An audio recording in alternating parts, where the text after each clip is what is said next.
Hello hi ನಮಸ್ಕಾರ. ನಾನು ನಿಮ್ಮ ಬಸವರಾಜ್ ಮಾತಾಡ್ತಾ ಇದ್ದೀನಿ, ಪತ್ರಕರ್ತರು. ಏನಪ್ಪಾ ಬಸವರಾಜ್ ಅವರು ಎಲ್ಲ ಹೊರಟೋಗಿದ್ದಾರೆ ಅಂತೀರಾ? ನಾನು ಬಂದಿರತಕ್ಕಂಥದ್ದು ಒಂದು ರೀತಿ ಉತ್ತರ ಕನ್ನಡ ಜಿಲ್ಲೆಯಲ್ಲಿ ಅತ್ಯಂತ ಹೆಸರಾಂತ ಒಂದು ರೀತಿ ಸಮುದಾಯ ಅಂದರೆ ಇದೇ ನಮ್ಮ ಹೆಮ್ಮೆಯ ಸಿದ್ಧಿ ಸಮುದಾಯ. ವಿಶೇಷವಾಗಿ ಇವ್ರ ಬಗ್ಗೆ ಹೇಳೋದಂದ್ರೆ ಸಾಕಷ್ಟು ಜನರಿಗೆ ತಿಳಿದಿದೆ. ಸುಮಾರು 5 ಶತಮಾನಗಳ ಹಿಂದೆ ಬ್ರಿಟಿಷರು ಮತ್ತೆ ವಿಶೇಷವಾಗಿ ಪೋರ್ಚುಗೀಸರು ತನ್ನ ಒಂದು ರೀತಿ ಇಲ್ಲಿ ಭಾರತಕ್ಕೆ ವಸಾಹತುಶಾಹಿಗೆ ಬಂದಾಗ ಇಲ್ಲಿ ಕೆಲಸ ಮಾಡ್ಲಿಕ್ಕೆ ಗುಲಾಮಿ ಪದ್ಧತಿ ಅಂತಕ್ಕಂಥ ಇದ್ರಡಿ ಇವ್ರನ್ನೆಲ್ಲ ಕೆಲಸ ಮಾಡ್ಲಿಕ್ಕೆ ಕರ್ಕೊಬರ್ತಾರೆ ಇವರ ಪೂರ್ವಜರನ್ನ. ಆನಂತರ ಏನ್ ಮಾಡ್ತಾರೆ, ಇವರು ಚೆನ್ನಾಗಿ ಕೆಲಸ ಮಾಡಿಸ್ಕೊಂಡು ಕೆಲವರು ಹೋಗ್ತಾರೆ, ಕೆಲವರು ಇಲ್ಲೇ ಉಳಿತಾರೆ. ಇಂತಹ ಸಂದರ್ಭದಲ್ಲಿ ಉತ್ತರ ಕನ್ನಡದಲ್ಲಿ ಸಿದ್ಧಿ ಸಮುದಾಯ ಅಂತಕ್ಕಂಥದ್ದು ಕಾಡು ಪ್ರದೇಶಗಳಲ್ಲಿ, ವಿಶೇಷವಾಗಿ ಕಾಡು ಪ್ರದೇಶಗಳಲ್ಲಿ ಬರ್ತಕ್ಕಂಥ ಮಸಾಲೆ ಪದಾರ್ಥಗಳು ಮತ್ತೆ ಹಲವಾರು ವಸ್ತುಗಳನ್ನ ಮಾರ್ಕೊಂಡು ಅವರು ಸಂಗ್ರಹ ಮಾಡಿಕೊಂಡು ಅವರು ಜೀವನ ಮಾಡ್ತಾರೆ. ಹೀಗೆ ಬೆಳೆದು ಬಂದು ಆ ಒಂದು ಸಮುದಾಯ 5 ತಲೆಮಾರಾಗಿದೆ. ಇದು ಬಹುಶಃ 20 ಇದು ವಿಶೇಷವಾಗಿ. ಇಂಥ ಸಂದರ್ಭದಲ್ಲಿ ಬಹುಶಃ ಮತ್ತೆ ಭಾಗಶಃ ಕೇಂದ್ರ ಸರ್ಕಾರ ಮತ್ತೆ ರಾಜ್ಯ ಸರ್ಕಾರಗಳು ಬರೇ ಆ ಸಮುದಾಯದ ಉತ್ತೇಜನಕ್ಕೋಸ್ಕರ ಬರೀ ಮೂಗ್ ಮೇಲೆ ತುಪ್ಪ ಸವರ್ತಕ್ಕಂಥ ಕೆಲಸ ಮಾಡಿವೆ, ಪರಂತು ನಿಜವಾಗೂ ತಳಮಟ್ಟದಿಂದ ಅವ್ರಿಗೆ ಸಿಗ್ಬೇಕಾದಂತ ಸವಲತ್ತುಗಳು ಮತ್ತೆ ಸಾಮಾಜಿಕ ನ್ಯಾಯ, ಪ್ರಜಾಪ್ರಭುತ್ವ ವ್ಯವಸ್ಥೆಯಲ್ಲಿ ವಿಶೇಷವಾಗಿ ಸಂವಿಧಾನ ಅಡಿಯಲ್ಲಿ ಸಿಗ್ಬೇಕಾದಂತ ಹಲವಾರು ಹಕ್ಕುಗಳಿಂದ ವಂಚಿತರಾಗಿದ್ದಾರೆ ಅಂದ್ರೆ ತಪ್ಪಾಗಲಾರ್ದು. ಯಾಕಪ್ಪ ಅಂತಂದ್ರೆ ಇವತ್ತು ನಾನು ಭೇಟಿ ಕೊಟ್ಟಿದ್ದೀನಿ, ಒಂದು ಸಾಂದರ್ಭಿಕವಾಗಿ ಬಂದಿರತಕ್ಕಂಥದ್ದು ಒಂದು ರೀತಿ ಉತ್ತರ ಕನ್ನಡ ಜಿಲ್ಲೆಯ ಹಳಿಯಾಳ, ಯಲ್ಲಾಪುರ್ ಹಲವಾರು ಹಳ್ಳಿಗಳಿಗೆ ಭೇಟಿ ಕೊಟ್ಟಿದ್ದೀನಿ. ವಿಶೇಷವಾಗಿ ಇಲ್ಲಿ ವಾಸ್ತವಕ್ಕೆ ನೋಡಿದ್ರೆ ಬರೀ ಮೇಲ್ನೋಟಕ್ಕೆ ಮಾತ್ರ ಅಷ್ಟು ಕೊಟ್ವಿ ಇಷ್ಟು ಕೊಟ್ವಿ ಅಂತ ಹೇಳ್ತಾರೆ ಸರ್ಕಾರಗಳು. ಆದರೆ ಇಲ್ಲಿ ವಾಸ್ತವಕ್ಕೆ ಬಂದಾಗ ನಿಜವಾಗೂ ಸಾಕಷ್ಟು ಒಂದ್ ರೀತಿ ಇಲ್ಲಿವರೆಗೂ ಸಹ ಅವಾಗ ಯಾವ ರೀತಿ ಇದ್ರು ಅಷ್ಟೇ ನೋವಲ್ಲಿದ್ದಾರೆ. ಇವತ್ತಿಗೂ ಸಹ ಬ್ಯಾಂಕ್ ಅಲ್ಲಿ ಒಂದು ಲೋನ್ ಸಿಗ್ತಾ ಇಲ್ಲ ಇವ್ರಿಗೆ, ಮತ್ತೆ ಶಿಕ್ಷಣಕ್ಕೂ ಸಹ ಸಾಕಷ್ಟು ಉತ್ತೇಜನ ಸಿಗ್ತಾ ಇಲ್ಲ, ಮತ್ತೆ ಆರೋಗ್ಯ ಕೂಡ ಸಾಕಷ್ಟು ಸಮಸ್ಯೆ ಆಗಿದ್ದಾವೆ. ಈಗ ಹಲವಾರು ಒಂದು ರೀತಿ ಸಮಸ್ಯೆಗಳಿಂದ, ಮೂಲಭೂತ ಸೌಕರ್ಯಗಳಿಂದ ವಂಚಿತರಾಗಿದ್ದಾರೆ. ಹಾಗಾಗಿ ಮಾನ್ಯ ಪ್ರಧಾನಮಂತ್ರಿಗಳಾಗಿರ್ತಕ್ಕಂಥ ನರೇಂದ್ರ ಮೋದಿಜಿ ಅವರೇ, ಸಿದ್ಧಿ ಸಮುದಾಯದ ಕಣ್ಣೀರಿನ ಕತೆ ನೋಡಿದ್ದೀರಾ ಅಂತಕ್ಕಂಥ ಸ್ಟೋರಿಗೆ ಸ್ವಾಗತ. ಉತ್ತರ ಕನ್ನಡ ಜಿಲ್ಲೆಯ ಹಳಿಯಾಳ ಹಾಗೂ ಯಲ್ಲಾಪುರ ಕ್ಷೇತ್ರಗಳ ಅರಣ್ಯ ಪ್ರದೇಶದ ವ್ಯಾಪ್ತಿಯಲ್ಲಿ ಬರುವ ಗ್ರಾಮದಲ್ಲಿ ವಾಸ ಮಾಡುವ ಸಿದ್ಧಿ ಸಮುದಾಯಕ್ಕೆ ಬಹುತೇಕ ಕ್ಷೇತ್ರದಲ್ಲಿ ಸಾಮಾಜಿಕ ನ್ಯಾಯವಿಲ್ಲದೆ ಹಾಗೂ ಸೌಲಭ್ಯಗಳನ್ನು ತೆಗೆದುಕೊಳ್ಳಲಾಗಿದೆ. ಪರಿತಪಿಸುತ್ತಿರುವ ಸಿದ್ಧಿ ಸಮುದಾಯದ ಕಣ್ಣೀರಿನ ಕಥೆ ಮತ್ತು ವ್ಯಥೆ ನೋಡಿದ್ರೆ ಅಯ್ಯೋ ಪಾಪ ಅನ್ಸುತ್ತೆ. 5 ಶತಮಾನಗಳ ಹಿಂದೆ ಬ್ರಿಟಿಷ್ ಮತ್ತು ಪೋರ್ಚುಗೀಸರು ಆಫ್ರಿಕಾ ದೇಶದ ಕಾಡಲ್ಲಿ ವಾಸಿಸುವ ಜನರನ್ನು ಭಾರತಕ್ಕೆ ಕರ್ನಾಟಕದ ಕರಾವಳಿಯ ಮೂಲಕ ನೌಕೆಯಲ್ಲಿ ತಂದು ಇಲ್ಲಿ ಗುಲಾಮಿ ಪದ್ಧತಿಯಲ್ಲಿ ಬಳಸ್ತಾರೆ. ನಂತರ ಸ್ವಾತಂತ್ರ್ಯ ಪೂರ್ವದವರೆಗೂ ಅವರನ್ನ ಬಳಸಿಕೊಂಡು 1947ರಲ್ಲಿ ಸ್ವಾತಂತ್ರ್ಯ ಬಂದಾಗ ಬ್ರಿಟಿಷರು ತಮ್ಮ ದೇಶಗಳಿಗೆ ಹೊರಟು ಹೋಗ್ತಾರೆ. ಆದರೆ ಇದೇ ಸಿದ್ಧಿ ಸಮುದಾಯದ ಪೂರ್ವಜರು ಇಲ್ಲೇ ನೆಲೆಗೊಂಡು ಇಲ್ಲೇ ಉಳಿದು ಬಿಡ್ತಾರೆ. ಅಂದಿನಿಂದ ಇಂದಿನವರೆಗೂ ಉತ್ತರ ಕನ್ನಡ ಜಿಲ್ಲೆಯಲ್ಲಿ ಇವರ ಜನಸಂಖ್ಯೆ 70,000ಕ್ಕೂ ಹೆಚ್ಚಿದೆ. ಆದರೆ ಅರಣ್ಯ ಪ್ರದೇಶದ ವ್ಯಾಪ್ತಿಯ ಸಿದ್ಧಿ ಕುಟುಂಬಗಳ ಸಾಮಾಜಿಕ ಸಬಲೀಕರಣ ಮಾತ್ರ ಅಷ್ಟಕ್ಕಷ್ಟೇ. ರಾಷ್ಟ್ರೀಯ ಬ್ಯಾಂಕ್ಗಳಲ್ಲಿ ಸಾಲ ಸೌಲಭ್ಯಕ್ಕೆ ತಾರತಮ್ಯ, ಶೈಕ್ಷಣಿಕವಾಗಿ ಉತ್ತೇಜಿಸಲು ಸರ್ಕಾರಿ ಶಾಲೆಗಳನ್ನು ಉನ್ನತೀಕರಣ ಮಾಡದೆ ಇರುವುದು, ಆರೋಗ್ಯದ ಹಿತದೃಷ್ಟಿಯಿಂದ ಆರೋಗ್ಯ ಕೇಂದ್ರಗಳ ಸ್ಥಾಪನೆ ಮಾಡದೆ ಇರುವುದು, ಮಕ್ಕಳಿಗೆ ಸ್ಕಾಲರ್ಶಿಪ್ ಕೊಡದೆ ತಾರತಮ್ಯ ಮಾಡ್ತಾ ಇರೋದು, ಅರಣ್ಯ ಇಲಾಖೆಯಿಂದ ದಿನನಿತ್ಯ ಟಾರ್ಚರ್ ಆಗುವುದು, ಹೀಗೆ ಹಲವಾರು ಸಮಸ್ಯೆಗಳಿಂದ ಬಳಲುತ್ತಿರುವ ಇವರಿಗೆ ಜನಪ್ರತಿನಿಧಿಗಳು ಹಾಗೂ ಸರ್ಕಾರಗಳು ಇವರ ವೋಟ್ ಬ್ಯಾಂಕ್ ಮಾತ್ರ ಸೀಮಿತ ಮಾಡಿಕೊಂಡ್ರೆ ಎಂಬ ಸಂಶಯ ಕಾಡ್ತಾ ಇದೆ. ಇನ್ನೊಂದು ಕಡೆ ಸಮಾಜ ಕಲ್ಯಾಣ ಇಲಾಖೆ ವತಿಯಿಂದ ನೀಡುವ ಕಿಟ್ನಲ್ಲಿ ತುಪ್ಪವನ್ನು ಕೂಡ ವಾಪಸ್ ಪಡೆದು 1 kg ಎಣ್ಣೆ ವಿತರಣೆ ಮಾಡ್ತಾರಂತೆ. ಇನ್ನು ಈ ಸಮುದಾಯವನ್ನ ಪ್ರತಿನಿಧಿಸುವ ಎಂಎಲ್ಸಿ ಅವರು ಆದ ಶಾಂತರಾಮ್ ಸಿದ್ದಿ ಅವರು ಮಾತ್ರ ತುಟಿಕ್ ಬಿಟ್ಟಿಕ್ ಎಂದಿಲ್ಲ ಎನ್ನುತ್ತಾರೆ ಸಿದ್ದಿ ಸಮುದಾಯದ ಹಿರಿಯರು. ಆದ್ದರಿಂದ ಇವರ ಮನವಿ ಮೇರೆಗೆ ನಮ್ಮ ನ್ಯೂಸ್ ಸಮೂಹದ ರಾಜ್ಯ ಉಪಸಂಪಾದಕ ಬಸವರಾಜ್ ಭೇಟಿ ಕೊಟ್ಟು ಸಮಗ್ರವಾಗಿ ವರದಿ ತಯಾರಿಸಿ ಬೆಳಕು ಚೆಲ್ಲುವ ಕೆಲಸ ಮಾಡಿದ್ದಾರೆ. ಪ್ರಾಥಮಿಕ ಶಾಲಾ ಶಿಕ್ಷಣ ಸಚಿವರು ಮಧು ಬಂಗಾರಪ್ಪ ಅವರೇ ನೋಡಿ, ವಿಶೇಷವಾಗಿ ಉತ್ತರ ಕನ್ನಡ ಜಿಲ್ಲೆಯಲ್ಲಿ ಒಂದ್ ರೀತಿ ಸುಮಾರು 50ರಿಂದ ಒಂದ್ ರೀತಿ 70,000 ವೋಟರ್ಸ್ ಇದ್ದಾರೆ, ಜನಸಂಖ್ಯೆ ಇದೆ ಸಿದ್ಧಿ ಸಮುದಾಯ. ಆದ್ರೆ ಬರೀ ಇವರ ಉತ್ತೇಜನಕ್ಕೆ ಇಲ್ಲಿವರೆಗೂ ಸಹ ಅವರೆಲ್ಲೂ ವಾಸ ಮಾಡ್ತವ್ರು ಅಲ್ಲಿ ಬರೀ 1 to 5 ಮಾತ್ರ ಶಾಲೆಗಳಿದಾವಂತೆ. ಇನ್ನ 7th ವಿಶೇಷವಾಗಿ SLCಗೆ ದೂರದ ಹಳಿಯಾಳಕ್ಕೆ, ವಿಶೇಷವಾಗಿ ಎಲ್ಲಿ ದೂರದ ಸಿಟಿಗಳಿದಾವೋ 20 ಕಿಲೋಮೀಟರ್ 30 ಕಿಲೋಮೀಟರ್ ಗಟ್ಟಲೆ ಹೋಗ್ಬೇಕಾಗುತ್ತೆ. ಹಾಗಾಗಿ ನೋಡಿ, ದಯವಿಟ್ಟು ಇವರು ಸಹ ನಮ್ಮ ಭಾರತೀಯ ಪ್ರಜೆಗಳು. ಹಾಗಾಗಿ ಆ ಅಧಿಕಾರಿಗಳು ಅದೇನು ನೀವು ಬರೇ ಇಲ್ಲಿ ಬಂದ್ಬಿಟ್ಟು ಬರೇ ಇನ್ಸ್ಪೆಕ್ಷನ್ ಮಾಡ್ಕೊಂಡು ಹೋಗ್ತೀರಾ ಎಲ್ಲೆಲ್ಲಿ ಇನ್ಫಾರ್ಮೇಶನ್ ಅಂತ ಏನ್ ಮಾಡ್ತಾ ಇದ್ದೀರಾ? ಆಯ್ತಾ, BOಗಳು ಏನ್ ಮಾಡ್ತಾವ್ರೆ, DDPಗಳು ಏನ್ ಮಾಡ್ತಾವ್ರೆ, ಎಂತೆಂತವಕ್ಕೂ ಎಲ್ಲೆಲ್ಲೋ ನೀವು ಶಾಲೆಗಳು ಕೊಡ್ತಿರಲ್ಲ, ಒಂದು ಅಟ್ಲೀಸ್ಟ್ 1ರಿಂದ 7th ವರೆಗೂ ಒಂದ್ ರೀತಿ ಮೇಲ್ದರ್ಜೆಗೆ ಏರ್ಸಕ್ಕಾಗಲ್ವಾ ನಿಮ್ಗೆ? ಆಯ್ತಾ, ದಯವಿಟ್ಟು ಸಿದ್ದಿ ಸಮುದಾಯ ಸಹ ನಮ್ಮ ಒಂದ್ ರೀತಿ ಸಮುದಾಯ ಮಾನವೀಯತೆಯ ನೆಲೆಗಟ್ಟಿನಲ್ಲಿ ನಮ್ಮ ಒಂದ್ ರೀತಿ ಇರ್ತಕ್ಕಂಥ ನಮ್ಮ ಜಗತ್ತಲ್ಲಿ ನಮ್ಮ ಭಾರತದಲ್ಲಿ ವಾಸ ಮಾಡ್ತಾವ್ರೆ. ದಯವಿಟ್ಟು ಅವ್ರಿಗೂ ಸಹ ಸಂವಿಧಾನದ ಒಂದ್ ರೀತಿ ನಿಯಮಗಳ ಪ್ರಕಾರ ಅವ್ರಿಗೆ ಏನೇನ್ ಸವಲತ್ತು ಸಿಗ್ತಾವೋ ಎಲ್ಲರಿಗೂ ಸಹ ಅವ್ರಿಗೂ ಸವಲತ್ತು ಸಿಗ್ಬೇಕು. ಉದ್ಯೋಗದಲ್ಲಿರ್ಬೋದು, ಶೈಕ್ಷಣಿಕದಲ್ಲಿರ್ಬೋದು, ಎಲ್ಲಾ ಕ್ಷೇತ್ರಗಳಲ್ಲಿ ಮೀಸಲಾತಿ ಬೇಕು ಅಂತಕ್ಕಂಥದ್ದು ನನ್ನ ಅಭಿಪ್ರಾಯ. ಈಗ ನಮ್ಮ ಪತ್ರಿಕಾ ಸಮೂಹಕ್ಕೆ ವಿಶೇಷವಾಗಿ ಒಂದ್ ರೀತಿ ಈ ಒಂದು ಸಿದ್ದಿ ಸಮುದಾಯದ ವಿಶೇಷವಾಗಿ ಆಶಾ ಕಾರ್ಯಕರ್ತ ರೋಸಿ ದಬ್ಬಾಲೆ ಅವರು ಸಿಕ್ಕಿದ್ದಾರೆ. ಬನ್ನಿ, ನಮಸ್ತೆ ಅಮ್ಮವ್ರೆ. ಹೇಳಿ, ಹೇಗಿದ್ದೀರಾ? ವಿಶೇಷವಾಗಿ ತಾವು ಆಶಾ ಕಾರ್ಯಕರ್ತೆ, ಏನನ್ಸುತ್ತೆ? ಇವತ್ತು ನಿಮ್ ಜೊತೆ ಮಾತಾಡ್ತಾ ಇರೋದು ತುಂಬಾ ಸಂತೋಷಕರವಾಗಿದೆ ಸರ್. ನಾವು ಇಷ್ಟೊಂದು ವರ್ಷದಿಂದ ನಮ್ಮ ಮುಖಂಡರು ಹೇಳಿದ ಹಾಗೆ ಇಲ್ಲಿ ವಾಸವಾಗಿದ್ದೇವೆ ಸರ್. ಇವಾಗ ನಮ್ಮಲ್ಲಿ ಈಗ ಪೌಷ್ಟಿಕ ಆಹಾರ ಅಂತೇಳಿ ನಾ ಆರೋಗ್ಯದ ಬಗ್ಗೆ ಹೆಚ್ಚಿನದಾಗಿ ಕೆಲಸ ಮಾಡ್ತಾ ಇರ್ಬೇಕಾದ್ರೆ ಇವಾಗ ನಮ್ಗೆ ಪೌಷ್ಟಿಕ ಆಹಾರ ಅಂತೇಳಿ ವಿತರಣೆ ಆಗ್ತಾ ಇದೆ ಸರ್. ಇಷ್ಟು ದಿನ ಮೊದ್ಲೆಲ್ಲ ಪೌಷ್ಟಿಕ ಆಹಾರ ಕೊಡ್ಬೇಕಾದ್ರೆ ನಮ್ಗೆ ಅದ್ರ ಬಳಕೆ ಹೇಗ್ ಮಾಡ್ಬೇಕು ಅನ್ನೋದು ಸ್ವಲ್ಪ ಕಡಿಮೆ ಇತ್ತು. ಜನ ಅಂದ್ರೆ ತಿನ್ನೋದಿಲ್ಲಾಗಿದ್ರು, ಹೀಗೆಲ್ಲ ಮಾಡ್ತಿದ್ರು ಸರ್. ಆದ್ರೆ ಇವಾಗ ನಮ್ಮ ಜನರಿಗೆ ಪೌಷ್ಟಿಕ ಆಹಾರ ಅಂದ್ರೆ ಏನು, ಅದರಿಂದ ಏನ್ ಉಪಯೋಗ, ನಾವು ಹೇಗೆ ಬಳಕೆ ಮಾಡ್ಕೊಳ್ಬೇಕು ಅನ್ನೋದ್ರ ಬಗ್ಗೆ ಅರಿವಾಗಿದೆ ಸರ್. ಈ ಒಂದು ಯೋಜನೆಯಿಂದ ನಮ್ಮ ಜನರಿಗೆ ಇದು ಅನುಕೂಲ ಆಗಿದೆ. ಆದ್ರೆ ಎಷ್ಟು ಗುಣಮಟ್ಟದ ಒಂದು ಇದು ಆಹಾರವನ್ನ ವಿತರಣೆ ಮಾಡ್ತಾ ಇದ್ದಾರೆ ಅದು ಇಂಪಾರ್ಟೆಂಟ್ ಸರ್. ಇವಾಗ ಬೆಳಿಗ್ಗೆ ಅನ್ನ ಮಾಡಿದ್ರೆ ಸಂಜೆಗೆ ಅಂದ್ರೆ ಅದಕ್ಕೆ ನೀರ್ ಬಂದ್ಬಿಡ್ತದೆ ಸರ್. ಅಷ್ಟೊಂದು ಇದು ಕಳಪೆ ಮಟ್ಟದ ಅಕ್ಕಿಗಳನ್ನ ವಿತರಣೆ ಮಾಡ್ತಾ ಇದ್ದಾರೆ. ಈ ಕಾಳುಗಳು ಸ್ವಲ್ಪ ಬೆಟರ್ ಇದಾವೆ ಸರ್, ಆದ್ರೆ ಅಕ್ಕಿ ಮಾತ್ರ ಆ ರೀತಿ ಸರ್. ಬೆಳಿಗ್ಗೆ ಅನ್ನ ಮಾಡಿದ್ರೆ ಸಂಜೆ ಹೊತ್ತಿಗೆ ಅಂದ್ರೆ ಅದು ಇರಲ್ಲ ಸರ್. ವಿಶೇಷವಾಗಿ ನಿಮ್ ಇದಕ್ಕೆ ಹಂಗ್ ಮಾಡ್ತಾ ಇದ್ದಾರೆ. ಹಾ ಹೌದು ಸರ್. ಇದನ್ನ ಪೌಷ್ಟಿಕ ಆಹಾರದಲ್ಲಿ ಕೊಡ್ತಾ ಇದಾರಲ್ಲ, ಸಪರೇಟ್ ಪ್ಯಾಕೇಜ್ ನಲ್ಲಿ ನಮ್ಗೆ ಪೌಷ್ಟಿಕ ಆಹಾರ ವಿತರಣೆ ಆಗ್ತಾ ಇದೆ ಸರ್. ಅದ್ರಲ್ಲಿ ಆ ರೀತಿ ಬರ್ತಾ ಇದೆ ಸರ್. ಅದರಿಂದ ಅದನ್ನ ಊಟ ಮಾಡೋದಕ್ಕಿಂತ ನಾವಿಲ್ಲಿ ಬೆಳಿತೇವಲ್ಲ ಅದನ್ನೇ ಲೋಕಲ್ ನಾವು ಊಟ ಮಾಡಿದ್ರು ಎಷ್ಟೋ ಗಟ್ಟಿ ಇರ್ತೇವೇನೋ ಅನಿಸ್ತದೆ ಸರ್. ಇನ್ನೇನೇ ಸಮಸ್ಯೆ ಇದೆ ಇವಾಗ ಅಂತ ಹೇಳಿದ್ರೆ ಸರ್, ನಮ್ಮಲ್ಲಿ ಈಗ ನೋಡ್ರಿ, ಇಲ್ಲಿ 1ರಿಂದ 5ನೇ ತರಗತಿವರೆಗೆ ಮಾತ್ರ ಇದು ಬರೀ ಸಿದ್ಧಿಸಿರುವಂತ ಊರು ಸರ್. ಇಲ್ಲಿ 57ಕ್ಕಿಂತ ಜಾಸ್ತಿ ಮನೆ ಇದಾವೆ ಸರ್. ಆದ್ರೆ ಅದೇ ನಮ್ಮ ಮಕ್ಕಳ ಜಾತಿ ಸರ್ಟಿಫಿಕೇಟ್, ಆಧಾರ್ ಕಾರ್ಡ್ ಎಲ್ಲಾ ತಗೊಂಡು ಹಳಿಯಾಳದಲ್ಲಿ ಹಾಸ್ಟೆಲ್ ಮಾಡ್ತಾರೆ ಸರ್. 1ರಿಂದ 7ನೇ ತರಗತಿವರೆಗೆ ಅಲ್ಲೇ ಇರೋದು, ಅಲ್ಲೇ ಶಾಲೆ ಅಂತೇಳಿ. ಹಾಗಾದ್ರೆ ಇದರ ಅವಶ್ಯಕತೆ ಹಳಿಯಾಳದಲ್ಲಿ ಯಾಕಿದೆ? ಅದನ್ನೇ ಯಾಕೆ ಇಲ್ಲಿ ತಂದು ಮಾಡಬಾರ್ದು? ಎಲ್ಲಾ ನಮ್ದೇ ಮಕ್ಕಳು ಇಲ್ಲೇ ಇದ್ಕೊಂಡು ನಮ್ಮ ಹಳ್ಳಿಯಲ್ಲಿ ಇದ್ಕೊಂಡು ಶಾಲೆಯನ್ನು ಕಲಿಬಹುದಲ್ವಾ, ಶಿಕ್ಷಣವನ್ನು ಪಡ್ಕೊಳ್ಬಹುದಲ್ವಾ? ನಮ್ಮಲ್ಲಿ ಕೂಡ B.Ed ಆದವ್ರು ಇದ್ದಾರೆ, TCH ಆದವ್ರು ಇದ್ದಾರೆ. ಆ ಒಂದು ಹಾಸ್ಟೆಲ್ ಗಳಲ್ಲಿ ನಮ್ಮ ಜನ ಯಾರಿಲ್ಲ ಹಾಸ್ಟೆಲ್ ನಡೆಸಲಿಕ್ಕೆ, ಬೇರೆ ಜನನೇ ನಡೆಸ್ತಾರೆ. ಅದ್ರ ಒಳಗಡೆ ಇರುವಂತ ಮಕ್ಕಳು ಮಾತ್ರ ನಮ್ಮವರು ಸರ್. ಆ ರೀತಿ ಯಾಕೆ ಅನ್ಯಾಯ ಮಾಡೋದು? ನಮ್ಮ ಊರಿನಲ್ಲಿನೇ ಅಂತ ಒಂದು ಶಾಲೆ ಆದ್ರೆ ನಮ್ಗೂ ಬೆಟರ್ ಅಲ್ವಾ ಸರ್?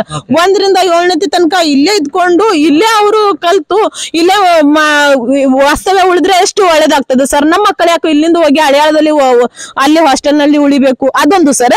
ಪ್ಲಸ್ ಇವಾಗ ಏನಾಗ್ತಾ ಇದೆ ಅಂದ್ರೆ ಸರ್, ಸ್ಕಾಲರ್ಶಿಪ್ ಯಾರಿಗೂ ಸಿಗ್ತಾ ಇಲ್ಲ ಸರ್. ಹಾಸ್ಟೆಲ್ಗಳು ಓಪನ್ ಆಗಿದಾವೆ, ನೀವು ಹಾಸ್ಟೆಲ್ ವ್ಯವಸ್ಥೆಯನ್ನ ಪಡ್ಕೊಳ್ರಿ. ನಿಮ್ಗೆ ಯಾಕೆ ಸ್ಕಾಲರ್ಶಿಪ್ ಅನ್ನೋ ಟೈಪ್ ನಲ್ಲಿ ನಾವು ಸ್ಕಾಲರ್ಶಿಪ್ ಗೆ ಅಲ್ಲಿ ಅಪ್ಲಿಕೇಶನ್ ಹಾಕ್ಲಿಕ್ಕೆ ಹೋದ್ರೆ ಸರ್, ನಮ್ದು ಜಾತಿಯಲ್ಲಿ ಸರ್ ತಗೊಳ್ತಾನೆ ಇಲ್ಲ ಸರ್. ಅದು ಇವಾಗ ಸಮಸ್ಯೆಗಳು ಏನಾಗಿದಾವಂತಲ್ಲ.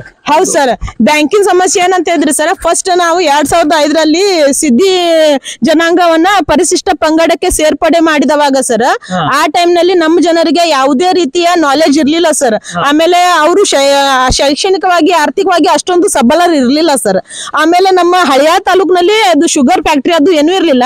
ಟ್ರ್ಯಾಕ್ಟರ್ ಗಳ ಬಳಕೆ ಕೂಡ ಗೊತ್ತಿರ್ಲಿಲ್ಲ ಜನಗೆ. ಆಮೇಲೆ ಟ್ಯಾಕ್ಸಿ ಮತ್ತೆ ಟ್ರ್ಯಾಕ್ಸ್ ಅನ್ನ ಕೊಡಿಸಿದ್ದಾರೆ ಸರ್ ಫಸ್ಟ್ ಸ್ಟಾರ್ಟಿಂಗ್ ನಲ್ಲಿ.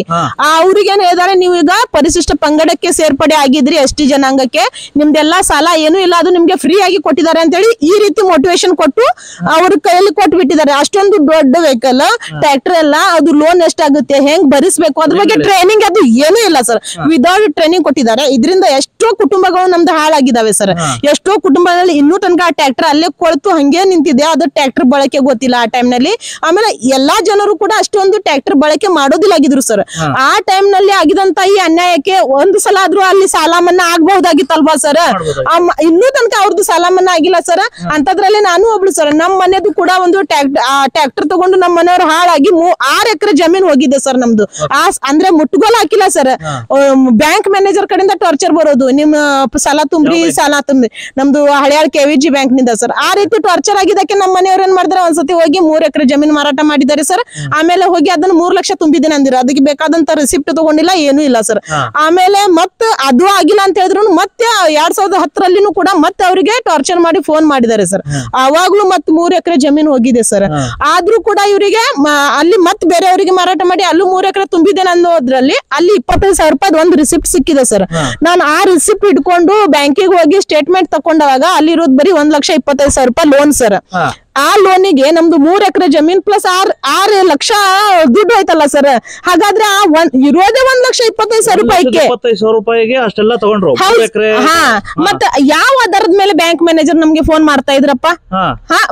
ಆಗ್ಬೇಕಲ್ಲ, ಸ್ಟೇಟ್ಮೆಂಟ್ ಕೊಡ್ರಿ, ಆ ಲೋನಿನ ಸ್ಟೇಟ್ಮೆಂಟ್ ಕೊಡ್ರಿ ಅಂದವಾಗ ಅಲ್ಲಿ ಇರೋದು ಬರೀ 1,25,000 ರೂಪಾಯಿ ಸರ್. ಆಮೇಲೆ ಅದು ಕ್ಲೋಸ್ ಆಗಿದೆ ಅಂತ ಹೇಳಿ ಸರ್ಟಿಫಿಕೇಟ್ ಕೊಡ್ರಿ ಅಂದೆ ನಾನು ಸರ್.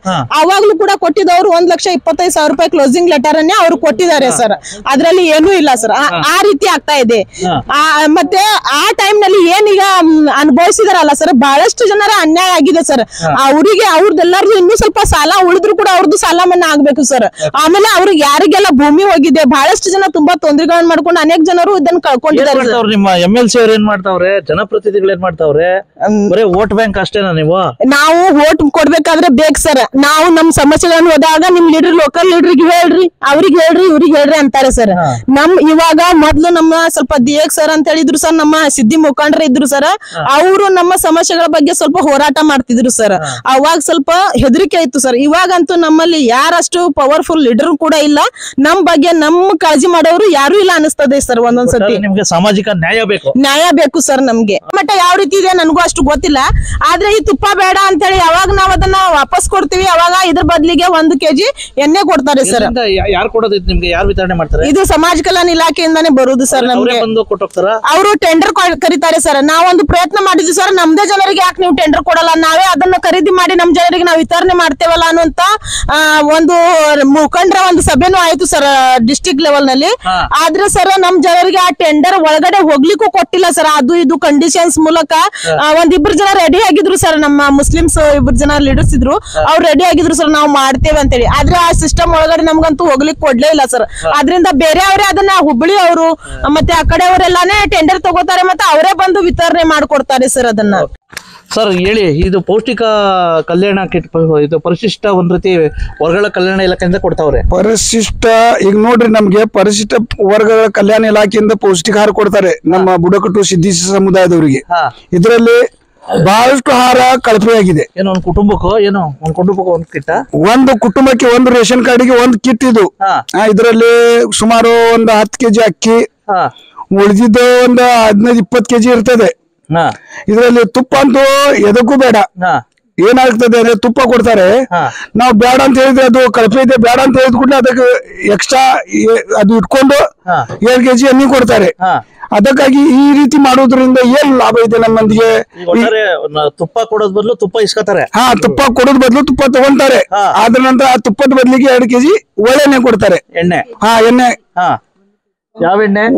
ಯಾವ ತುಪ್ಪ ಕೊಡ್ರಿ? ಇದೇ ತುಪ್ಪ. ಇದರಿಂದ ನಮ್ಮ ಏನು ಸಮಾಜಕ್ಕೆ ತೊಂದರೆ ಆಗ್ತದೆ, ಅನ್ಯಾಯ ಆಗ್ತದೆ. ಇದು ನಮ್ಗೆ ಬಹಳ ಬೇಸರ ತಂದಿದೆ. ಸರ್ಕಾರ ಅವರೇ ತುಪ್ಪ ಇಸ್ಕೊತಾರೆ. ಹೌದು, ಅವರೇ ತಗೊಂತಾರೆ ತುಪ್ಪ ಅವರೇ ತಗೋತಾರೆ. ಹೌದು, ಇಸ್ಕೊಂಡು ನಿಮ್ಗೆ 2 kg ಎಣ್ಣೆ 1 kg ಎಣ್ಣೆ ಕೊಡ್ತಾರೆ. 1 kg ಇದ್ರ ಬದಲಿಗೆ 1 kg ಎಣ್ಣೆ ಕೊಡ್ತಾರೆ. ಕೇಳಿದ್ರೆ ಏನ್ ಹೇಳ್ತಾರೆ?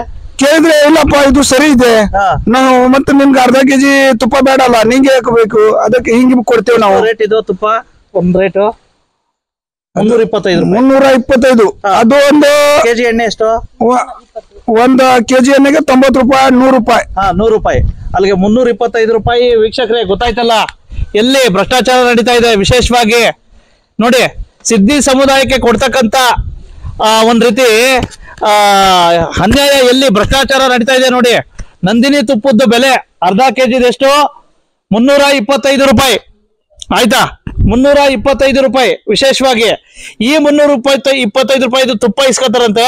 ಇಸ್ಕೊಂಡು 1 kg ಎಣ್ಣೆ ಕೊಟ್ಬಿಟ್ಟು ಕಳಿಸ್ತಾರಂತೆ. ಆಯ್ತಾ? ಇದು ಯಾವ ಇಲಾಖೆಯಿಂದ ಕೊಡಿ? ಇದ್ರೊಳಗೆ ಕೊಡ್ತಾರಾ ಈ ತುಪ್ಪನ? ಪರಿಶಿಷ್ಟ ವರ್ಗಗಳ ಕಲ್ಯಾಣ ಇಲಾಖೆ ಆ ನಿರ್ದೇಶಕರು ಹಳಿಯಾಳ, ವಿಶೇಷವಾಗಿ ಆ ಕಾರವಾರ ಒಂದು ಜಿಲ್ಲಾಧಿಕಾರಿಗಳು ಏನ್ ಮಾಡ್ತಾವ್ರೆ ನೋಡಿ. ಇಂಥವನ್ನ ಮೊದಲು ತಡೆಗಟ್ರಿ ಸ್ವಾಮಿ, ಆಯ್ತಾ? ಮಾನ್ಯ ಯಾರು ಶಿವರಾಜ್ ತಂಗಡಿಗೆ ಸಾಹೇಬ್ರೆ ನೋಡಿ, ಇಂಥ ಪರಿಸ್ಥಿತಿಗಳು ಇದ್ ಮಾಡಿ. ಸಮಾಜ ಕಲ್ಯಾಣ ಇಲಾಖೆ ಸಚಿವರಾಗಿರ್ತಕ್ಕಂಥ ಮಾದೇವಪ್ಪನವ್ರೆ ನೋಡಿ ಸರ್, ಎಲ್ಲಿ ಭ್ರಷ್ಟಾಚಾರ ನಡೀತಾ ಇದೆ, ಇಲ್ಲಿ ನಡೀತಾ ಇದೆ ನೋಡಿ. ದಯವಿಟ್ಟು ಇದನ್ನ ಟ್ವಿಟ್ಟು ಮಾಡ್ತೀನಿ. ದಯವಿಟ್ಟು ಈ ಒಂದು ತಾರತಮ್ಯ ಹೋಗ್ಬೇಕು, ಮತ್ತೆ ಈ ರೀತಿ ಭ್ರಷ್ಟಾಚಾರ ಹೋಗ್ಬೇಕು. ದಯವಿಟ್ಟು ಆ ಅಧಿಕಾರಿಗಳನ್ನ ಸಸ್ಪೆಂಡ್ ಮಾಡ್ಬೇಕು. ದಯವಿಟ್ಟು ಎಷ್ಟಿನಿಂದ ಈ ರೀತಿ ದಂಧೆ ನಡೀತಾ ಇದೆ. ಪ್ರಮುಖ ವಿಶೇಷವಾಗಿ ಮಾಜಿ ಗ್ರಾಮ ಪಂಚಾಯತಿ ಸದಸ್ಯರಿದ್ದಾರೆ. ಇವರು ಈ ಒಂದು ಸಿದ್ದಿ ಸಮುದಾಯದ ಸಮಸ್ಯೆಗಳ ಬಗ್ಗೆ, ಯಾವ ರೀತಿ ಸಮಸ್ಯೆಗಳಿದೆ ಅನ್ನೋ ಬಗ್ಗೆ ಅವ್ರೇನ್ ಹೇಳ್ತಾರೆ ಬಗ್ಗೆ ಸಮಗ್ರ ಚರ್ಚೆ ಮಾಡೋಣ. ಸರ್, ತಮ್ಮ ಹೆಸರು? ನಮ್ಮ ಹೆಸರು ಅಂತೋನ್ ಫ್ರಾನ್ಸಿಸ್ ಡಿಗೇಕರ್ ಅಂತೇಳಿ. ನಾನು ಹಳೆಯ ತಾಲೂಕು ವಾಡಾ ಗ್ರಾಮದ ನಿವಾಸಿ. ನಾವು ಹಲವಾರು ವರ್ಷದಿಂದ ಈ ಗ್ರಾಮದಲ್ಲಿ ವಾಸ್ತವ್ಯ ಇದ್ದೇವೆ. ನಮ್ಮ ಪೂರ್ವಜರು ನಾವು ಇದ್ದೇವೆ, ಬದುಕಿದ್ದೇವೆ ಅನ್ನೋದಕ್ಕೆ ಸಾಕ್ಷಿ ಅಂತ ಹೇಳಿದ್ರೆ ಈ ನಮ್ಮ ಗ್ರಾಮ. ಏನಪ್ಪಾ ಅಂತ ಹೇಳಿದ್ರೆ ನಾವು ಬದುಕೋದು ಒಂದು ದುರಾದೃಷ್ಟ ಆಗಿದೆ. ಭಾರತ ದೇಶದಲ್ಲಿ ನಾವು 500 ವರ್ಷದಿಂದ ಇದ್ರೂ ಕೂಡ ನಮ್ಗೆ ಇನ್ನೂ ನಮ್ಮ ಭೂಮಿ ಅತಿಕ್ರಮಣ ಮಾಡಿದ್ದೇವೆ ನಾವು. ಅದಕ್ಕೆ ಸರಿಯಾದ ರೀತಿಯಲ್ಲಿ ಪಟ್ಟಾಗಳು ಸಿಕ್ತಿಲ್ಲ. ಅದರ ನಂತರ ಫಾರೆಸ್ಟ್ನವರು ಆಗಿಂದಾಗೆ ನಮ್ಗೆ ಎಬ್ಬಿಸೋದು, ಒಕ್ಕಲ್ ಎಬ್ಬಿಸೋದು ಮತ್ತು ಬಹುತೇಕ ನಮ್ಮ ಉತ್ತರ ಕನ್ನಡ ಜಿಲ್ಲೆಯಲ್ಲಿ ಏನಾಗ್ತಾ ಇದೆ ಅಂದ್ರೆ ಈಗ ಕಾಯ್ದೆ ಕಾನೂನುಗಳು ಜಾರಿ ಆಗದಂಗೆ ನಮ್ ಎಲ್ಲಾ ತರದ ಕಿರುಕುಳ. ಈಗ ನಮ್ಮ ಹುಡುಗರು ಶಾಲೆಗೆ ಹೋಗ್ತಾರೆ, ಅಲ್ಲಿ ಹೋಗಿದ್ ಕೂಡ್ಲೇನು ಕೂಡ ಸ್ಕಾಲರ್ಶಿಪ್ ಸೆಟ್ ಆಗೋಂಗಿಲ್ಲ. ಈಗ ಹೆಚ್ಚಿನ ಶಿಕ್ಷಣಕ್ಕಾಗಿ ನಾವು ಇಲ್ಲಿಂದ ಈ ಗ್ರಾಮದಿಂದ 17 ಕಿಲೋಮೀಟರ್ ದೂರದಲ್ಲಿ ಹೋಗ್ಬೇಕು ಪ್ರೌಢಶಾಲೆಗೆ. ಇಲ್ಲಿ ಬರೇ 1 ರಿಂದ 5ನೇ ಶಾಲೆ ಇರ್ತದೆ. ಟೋಟಲಿ ನಮ್ಗೆ ಯಾವುದೇ ಸವಲತ್ತು ಸಿಗ್ಬೇಕಂದ್ರೆ ನಾವು ಇಲ್ಲಿಂದ 17-18 ಕಿಲೋಮೀಟರ್. ಒಂದು ಆರೋಗ್ಯ ಕೇಂದ್ರ ಇಲ್ಲ. ಎರಡನೇದು ಏನಪ್ಪಾ ಅಂದ್ರೆ ನಮ್ಗೆ ಸರಿಯಾದ ಶಿಕ್ಷಣಕ್ಕೆ ಒಂದು ಉತ್ತೇಜನ ಇಲ್ಲ. ಇಲ್ಲಿ ಇರುವಂತಹ ಶಾಲೆ LPC ಶಾಲೆ ಆಗಿದೆ. ಇಲ್ಲಿ 1ನೇ ರಿಂದ 5ನೇ ಕಲಿತಾರೆ. ಮುಂದೆ ಹೋಗ್ಲಿಕ್ಕೆ ಏನ್ ನಮ್ ಕಡೆ ಅಲ್ಲಿ ಹೋಗ್ಲಿಕ್ಕೆ ಸರಿಯಾದ ವ್ಯವಸ್ಥೆ ಇರೋಂಗಿಲ್ಲ. ಅದುದರಿಂದ ನಾವು ಬಹಳ ಎಲ್ಲಾ ಸವಲತ್ತರಿಂದ ಮತ್ತೆ ಅಷ್ಟು ಕೊಡ್ತೀವಿ ಇಷ್ಟು ಕೊಡ್ತೀವಿ ಅಂತ ಹೇಳ್ತೈತಲ್ಲ ಸರ್ಕಾರ. ಎಲ್ಲಾ ಹೇಳೋದು ಅವರ ಕಥೆಯಲ್ಲಿ ಅವರವರ ಪುಸ್ತಕದಲ್ಲಿ ಮಾತ್ರ ಇರಬಹುದು.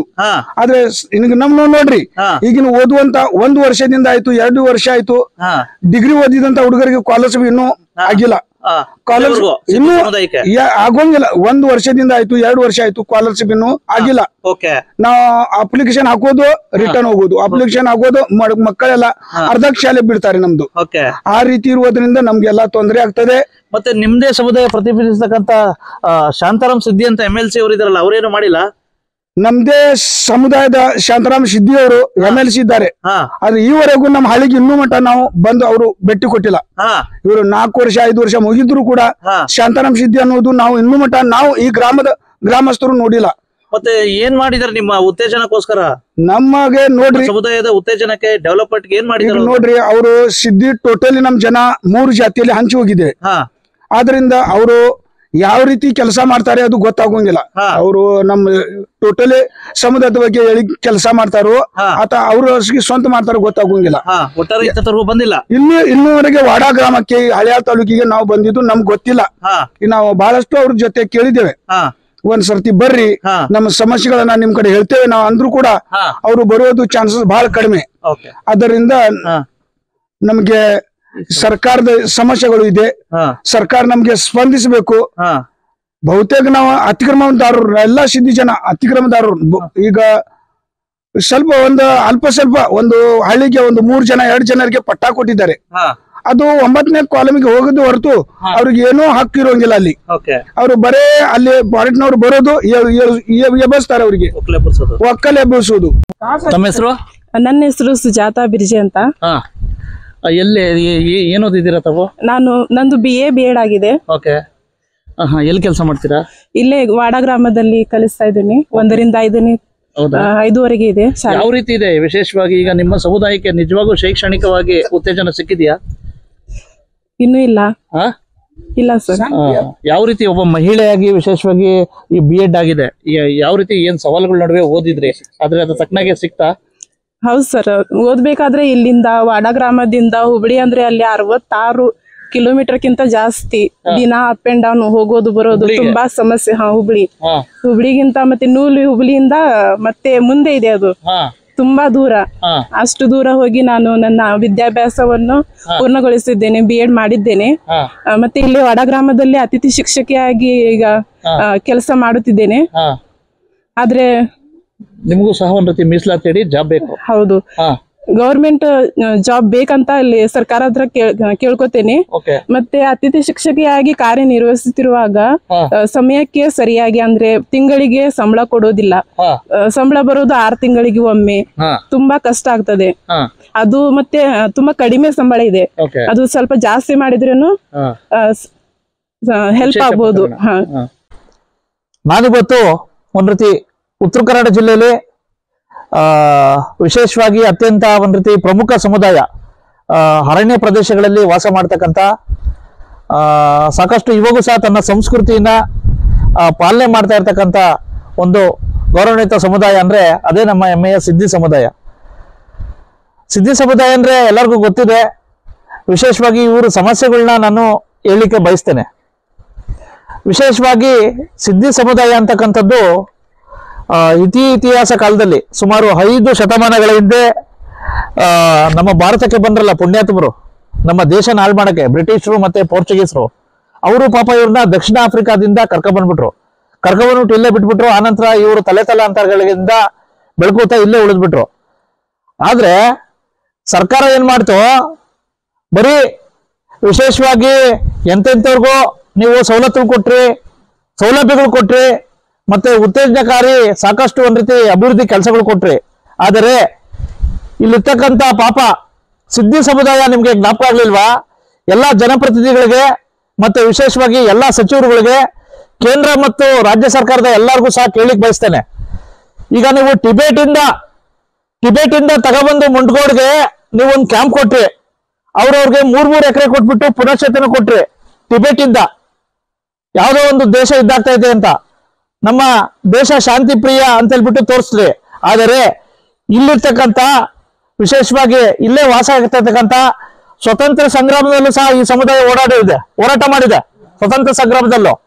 ಮತ್ತೆ ಹಲವಾರು ಇವತ್ತು ಸಹ ಈ ಸಮುದಾಯದಲ್ಲಿ ಸೈನಿಕರಾಗಿದ್ದಾರೆ, ಅರ್ಥ ಆಯ್ತಾ? ಆದರೆ ಬರೇ ಜನಪ್ರತಿನಿಧಿಗಳಿಗೆ ಮತ್ತೆ ಸಚಿವರುಗಳಿಗೆ ಬರೀ ಇವರು ವೋಟ್ ಬ್ಯಾಂಕ್ ಮಾತ್ರ ಬೇಕಾಯ್ತಾ ನಿಮ್ಗೆ? ಮನೆ MP ಅವರೇ, ಕಾಗೇರಿ ಅವರೇ, ಮತ್ತೆ ಈ ಸಮುದಾಯ ಪ್ರತಿನಿಧಿಸ್ತಕ್ಕಂಥ ಶಾಂತಾರಾಮ್ ಸಿದ್ದಿ ಅವರೇ, ಏನ್ರಿ ಮಾಡ್ತಾ ಇದ್ದೀರಾ ಸಾಹೇಬ್ರೆ? ನೋಡಿ ನಿಮ್ಮ ಜನದ ಸಮಸ್ಯೆಗಳನ್ನ.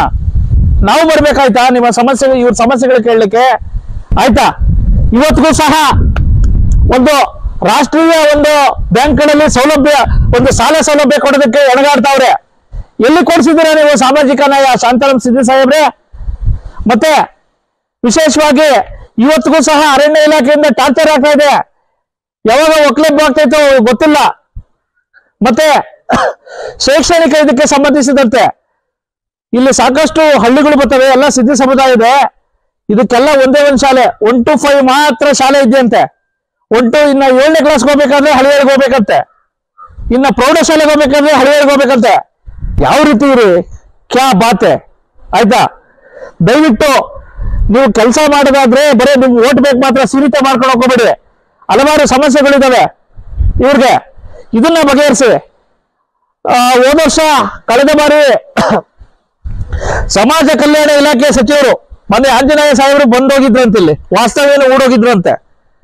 ಅವ್ರು ಹೇಳೋದ್ರಂತೆ ಇಲ್ಲಿ ವಾಸ್ತವ್ಯ ಹೂಡಿ ಎಲ್ಲರಿಗೂ ಸಹ 5 ಲಕ್ಷ ಮನೆ ಮಾಡ್ಕೊಡ್ತೀನಿ ಅಂತ ಹೇಳೋಗಿದ್ರಂತೆ. ಪಾಪ ಇವರು ಒಂದು 10 ರಿಂದ 15 ಸಾವಿರ ರೂಪಾಯಿ ಖರ್ಚು ಮಾಡಿ ಅಪ್ಲಿಕೇಶನ್ಗಳೆಲ್ಲ ಹಾಕಿ ಇನ್ನೇನು ಮನೆ ಆಗ್ತೈತೆ ಅಂತ ಬಾರಿ ಅವತ್ತಿಂದ ಕನ್ಸ್ಕೊಳ್ತಾವ್ರೆ. ಇಲ್ಲಿವರೆಗೂ ಸಹ ಯಾವುದೇ ರೀತಿ ಮನೆ ಆಗಿಲ್ಲ ಇವ್ರಿಗೆ. ಆಯ್ತಾ? ನೀವು ಬರೀ ಮೂಗ್ ಮೇಲೆ ತುಪ್ಪ ಸಾವ್ತಾ ಇದ್ದೀರಾ, ಪರಂತು ಎಲ್ಲಿ ಕೊಟ್ಟಿದ್ದೀರಾ ನ್ಯಾಯ ಇವ್ರಿಗೆ? ಎಲ್ಲಿ ಕೊಟ್ಟಿದ್ದೀರಾ ಸೌಲಭ್ಯ? ಎಲ್ಲಿ ಕೊಟ್ಟಿದ್ದೀರಾ ಸವಲತ್ತು? ಹಾಗಾಗಿ ದಯವಿಟ್ಟು ಮಾನ್ಯ ಸಚಿವರುಗಳು, ಮಾನ್ಯ ಜನಪ್ರತಿನಿಧಿಗಳು, ಮತ್ತೆ ಕೇಂದ್ರ ಸರ್ಕಾರದ ಮಾನ್ಯ ಪ್ರಧಾನಮಂತ್ರಿಗಳು, ಮುಖ್ಯಮಂತ್ರಿಗಳು ದಯವಿಟ್ಟು ಬುಡಕಟ್ಟು ವ್ಯಾಪ್ತಿಯಲ್ಲಿ ಬರ್ತಕ್ಕಂಥ ಈ ಒಂದು ಸಿದ್ಧಿ ಸಮುದಾಯದ ಒಂದ್ ರೀತಿ ಸಮಸ್ತ ಜನರ ಮತ್ತೆ ಮಕ್ಕಳ ಸರ್ವರ ಒಂದ್ ರೀತಿ ಉತ್ತೇಜನಕ್ಕೆ ಮುಂದಾಗಬೇಕು ಅಂತ ಹೇಳ್ಬಿಟ್ಟು ಈ ಸಂದರ್ಭದಲ್ಲಿ ನಾನು ಮನವಿ ಮಾಡ್ಕೊಳ್ತೇನೆ. ನಮಸ್ಕಾರ, ಥ್ಯಾಂಕ್ ಯು. ಗೊತ್ತಾಯ್ತಲ್ಲ ವೀಕ್ಷಕರೇ, ಇವಿಷ್ಟು ಏನಪ್ಪಾ ಅಂತಂದ್ರೆ ಉತ್ತರ ಕನ್ನಡ ಜಿಲ್ಲೆಯಲ್ಲಿ ಬಹುತೇಕ ಒಂದ್ ರೀತಿ ಕಾಡು ಪ್ರದೇಶಗಳಲ್ಲಿ ವಾಸ ಮಾಡ್ತಕ್ಕಂಥ ಸಿದ್ಧಿ ಸಮುದಾಯದ, ಗೌರವಾನ್ವಿತ ಸಿದ್ಧಿ ಸಮುದಾಯದ ಒಂದ್ ರೀತಿ ಅಹವಾಲುಗಳು. ಸಿದ್ಧಿ ಸಮುದಾಯ ಅಂತಕ್ಕಂಥದ್ದು ಸಾಕಷ್ಟು ಒಂದ್ ರೀತಿ ಒಂದು ಏನು ಸ್ವತಂತ್ರ ಹೋರಾಟದಲ್ಲಿ ಸಾಕಷ್ಟು ಕೊಡುಗೆ ಕೊಟ್ಟಿದೆ. ಮತ್ತೆ ತಲೆತಲಾಂತರಗಳಿಂದ ಬೆಳೆದು ವಿಶೇಷವಾಗಿ ಈ ದೇಶದ ಪ್ರಜೆಯಾಗಿದ್ದಾರೆ. ಆದ್ರೆ ಸಂವಿಧಾನಾತ್ಮಕ ಅಂತಕ್ಕಂಥ ಒಂದ್ ರೀತಿ ನಮ್ಮ ದೇಶದ ಪ್ರಜಾಪ್ರಭುತ್ವದಲ್ಲಿ ಸಂವಿಧಾನದ ಒಂದ್ ರೀತಿ ಇದರಲ್ಲಿ ಅವರು ಬದುಕ್ತಾವ್ರೆ. ಆದರೆ ಅವ್ರು ಸಿಗ್ತಕ್ಕಂಥ ಸವಲತ್ತುಗಳಲ್ಲಿ ಸಾಕಷ್ಟು ವ್ಯತ್ಯಾಸ ಇದೆ. ವಿಶೇಷವಾಗಿ ಈಗ ಸಾಕಷ್ಟು ಅವ್ರದೇ ರೀತಿಯಲ್ಲಿ ಸಾಕಷ್ಟು ಅಹವಾಲುಗಳನ್ನ ಹೇಳ್ಕೊಂಡಿದ್ದಾರೆ. ಆದ್ರೆ ಇಲ್ಲಿ ಬರೇ ಜನಪ್ರತಿನಿಧಿಗಳು ಬರೀ ಭೂಮಿ ಮೇಲೆ ತುಪ್ಪ ಸೋರ್ತಕ್ಕಂಥ ಕೆಲಸ ಮಾಡ್ತಾವ್ರೆ, ಪರಂತು ಯಾವುದೇ ರೀತಿ ಅವ್ರಿಗೆ ನಿಜವಾಗೂ ಸಹ ತಲುಪಿಸ್ತಿಲ್ಲ ಅಂತಕ್ಕಂಥದ್ದು. ಮೇಲ್ನೋಟಕ್ಕೆ ಸಾಕಷ್ಟು ವಿವಿಧ ಆಯಾಮಗಳಲ್ಲಿ ರಾಷ್ಟ್ರೀಕೃತ ಬ್ಯಾಂಕ್ ಸಾಲ ಇರ್ಬೋದು, ಮತ್ತೆ ಸಾಕಷ್ಟು ಇವತ್ತು ಸಹ ಸಾಮಾಜಿಕ ಭದ್ರತೆ ಇಲ್ಲ, ಮತ್ತೆ ಶೈಕ್ಷಣಿಕವಾಗಿ ಉತ್ತೇಜನ ಇಲ್ಲ, ಮತ್ತೆ ಕೊಡ್ತಕ್ಕಂಥ ಸವಲತ್ತುಗಳು ಸಹ ಸಾಕಷ್ಟು ತಾರತಮ್ಯ ಆಗ್ತಾ ಇದೆ. ಈಗ ಹಲವಾರು ಸಮಸ್ಯೆಗಳು ಬಳಲ್ತಾವ್ರೆ. ಹಾಗಾಗಿ ಇನ್ಮೇಲಾದ್ರೂ ಸಹ ಜನಪ್ರತಿನಿಧಿಗಳು ಮತ್ತೆ ಸಚಿವರುಗಳು ಮತ್ತೆ ವಿಶೇಷವಾಗಿ ಈ ಸಮುದಾಯ ಪ್ರತಿನಿಧಿ ಮಾಡ್ತಕ್ಕಂಥ ಶಾಂತಾರಾಮ್ ಸಿದ್ದಿ ಸಾಹೇಬ್ರೆ, ದಯವಿಟ್ಟು ಇನ್ಮೇಲಾದ್ರು ಕಣ್ ತೆಗಿರಿ ಆಯ್ತಾ. ಇವ್ರನ್ನ ನಿಮ್ಮಲ್ಲಿರ್ತಕ್ಕಂಥ ಸಿದ್ದಿ ಸಮುದಾಯದ ಹಿತ ಕಾಯಿರಿ ಅಂತ ಹೇಳ್ಬಿಟ್ಟು ಮಾನ್ಯ ಪ್ರಧಾನಮಂತ್ರಿಗಳಾಗಿರ್ತಕ್ಕಂಥ ನರೇಂದ್ರ ಮೋದಿಜಿ ಅವ್ರಿಗೆ ಮತ್ತೆ ಮಾನ್ಯ ಮುಖ್ಯಮಂತ್ರಿಗಳಾಗಿರ್ತಕ್ಕಂಥ ಸಿದ್ದರಾಮಯ್ಯ ಸಾಹೇಬ್ರಿಗೆ ಈ ವರದಿನ ಟ್ವೀಟ್ ಮಾಡ್ತಾ ಇದ್ದೀನಿ. ನಮಸ್ಕಾರ, ಥ್ಯಾಂಕ್ ಯು ಬಸವರಾಜ್. ಇನ್ನಾದ್ರೂ ಈ ಸಿದ್ದಿ ಸಮುದಾಯದ ಕಣ್ಣೀರನ್ನ ಸರ್ಕಾರ ಒರೆಸತ್ತಾ ಕಾದು ನೋಡಬೇಕಾಗಿದೆ. ಕನ್ನಡಿಗರ ಮೆಚ್ಚಿನ ನಿಮ್ಮ ಟಿವಿ 24 ಕನ್ನಡ ನ್ಯೂಸ್ ವಾಹಿನಿ ಇದೀಗ ಟಿವಿಯಲ್ಲಿ ಲಭ್ಯ. ಕರ್ನಾಟಕ ಮತ್ತು ದೇಶ ವಿದೇಶದ 360 ಡಿಗ್ರಿ ಸುದ್ದಿ ಹಾಗೂ ಉತ್ತರ ಕರ್ನಾಟಕ, ಬೆಳಗಾವಿ, ಬಾಗಲಕೋಟೆ, ಧಾರವಾಡ, ಹಾವೇರಿ, ಗದಗ, ಬಿಜಾಪುರ ಜಿಲ್ಲೆಯ ಕ್ಷಣ ಕ್ಷಣದ ವಿವರವನ್ನ ಪಡೆಯುವುದಕ್ಕೆ ಟಿವಿ 24 ಕನ್ನಡ ನ್ಯೂಸ್ ವಾಹಿನಿಯನ್ನ ಲೈಕ್ ಮಾಡಿ, ವಿಡಿಯೋಗಳನ್ನ ಶೇರ್ ಮಾಡಿ, ಕಮೆಂಟ್ ಮಾಡುವ ಮೂಲಕ ನಮ್ಮ ವಾಹಿನಿಗೆ ಸಹಕಾರ ನೀಡಿ ಮತ್ತು ಚಾನೆಲ್ ಅನ್ನ ಸಬ್ಸ್ಕ್ರೈಬ್ ಮಾಡಿ. Thank you.